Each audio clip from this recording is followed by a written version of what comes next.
बातमी कल्याणातून कल्याणच्या दुर्गाडी किल्ला परिसरात आंदोलन झालेलं पाहायला मिळालंय। शिवसेना आणि ठाकरे गटाच्या कार्यकर्त्यांनी आंदोलन केलंय। दुर्गाडी किल्ल्यावरच्या दर्ग्यावर ईद निमित्त नमाज पठण केलं जात आहे आणि याच नमाजवेळी दुर्गाडी देवीचं दर्शन बंद ठेवल्यानं नेते आक्रमक झालेले पाहायला मिळालेले आहेत। काही कार्यकर्ते पोलिसांच्या सध्या ताब्यात आहेत। सध्या तणावपूर्ण शांतता तिथं पसरल्याची माहिती आहे।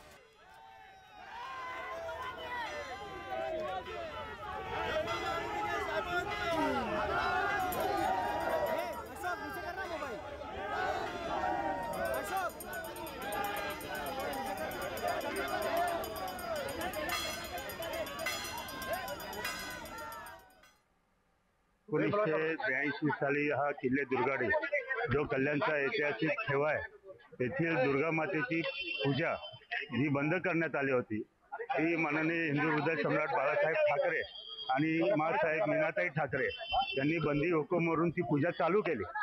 तरी पण त्यानंतर असं लक्षात आलं की बकरी ईद आणि दुसरी जी ईद असते त्याला मंदिर बंद ठेवलं जातं रमजान ईदला, आणि मंदिरची घंटा बांधली जाते, नगाऱ्यावरती पोलीस आडवे पडतात।